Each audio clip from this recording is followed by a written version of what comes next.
It's the third generation of the very successful BMW X1. The car looks hot, and I'll tell you why. So the latest generation of the X1 had to once again really stand out because this segment, unlike the first generation's time, has become really crowded and really successful. So the car had to look the part. It had to look butch, it had to look big, and it had to look more and more like an SUV. And I think the designers have achieved that because there's a lot of muscle and there's a lot of heft in that face. That big BMW grille really does work. It looks proportionate actually to this face. The fact that it's finished in black on this particular trim I think is helping that somewhat.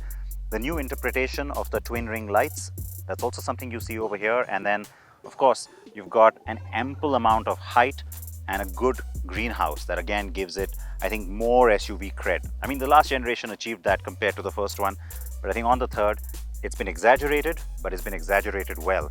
You also see some nice new modern touches like the flush door handles, which just have recesses to open them.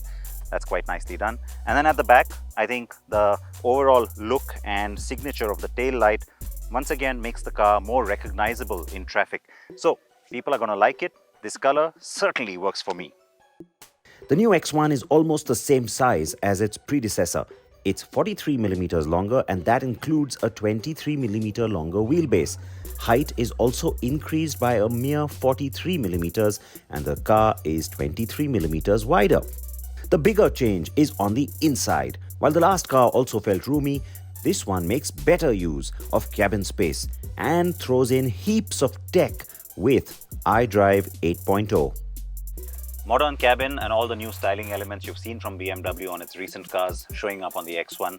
So you get the single curved screen, which has the new graphics and the new interface for the latest iDrive. And then you've got this sort of a floating console. It's kind of like what you saw on the iX. Now it's been sort of carried over to this. It's nice because it gives the car a slightly slimmer and therefore a roomier effect. The color palette and the different textures you're seeing here, especially like this metal, well, all of that is going to be customizable to a certain extent. So no point talking about that right now because we'll wait and see what comes to India. But there will be different trims, no doubt. And the M Sport is going to probably show up for sure. That's the car I have with me. So you do see the M logo here on the steering. The steering also looks kind of lighter and paddle shifters nicely shaped. The whole thing kind of goes together. There's an angularity to the overall shape and pattern of everything. And I like that. It's also slimmer like that too.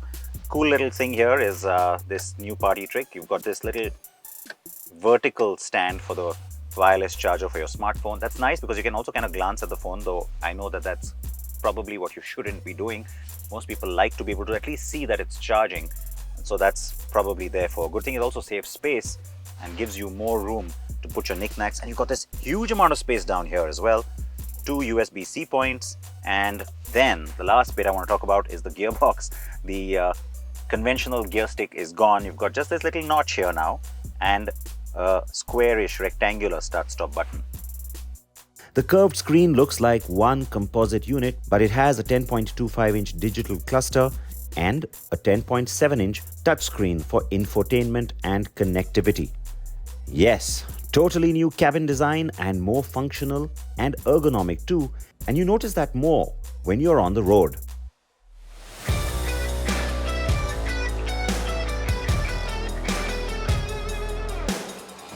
When you're driving any new BMW model, the first thing you're really looking for is to see whether it maintains that whole standard of being a driver's car first and foremost, because, well, that's what BMW is known for.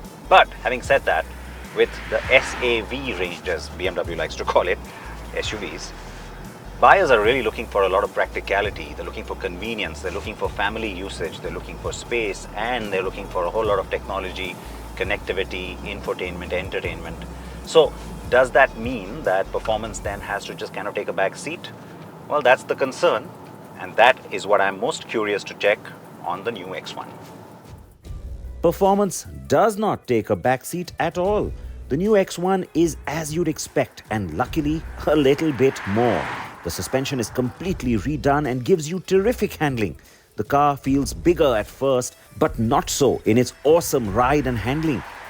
There are a host of safety and ADAS features on the car that I have, and many of those are expected on the India spec.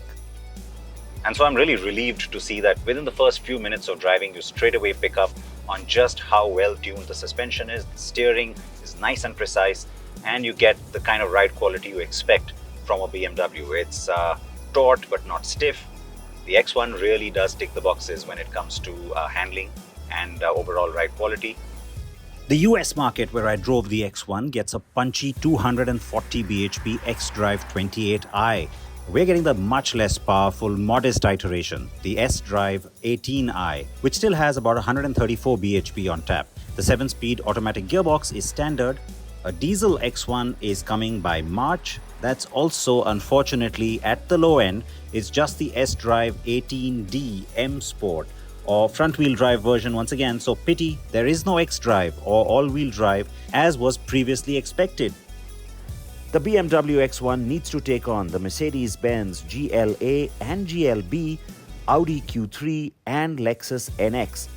Prices range from 46 to 48 lakh rupees, ex-showroom.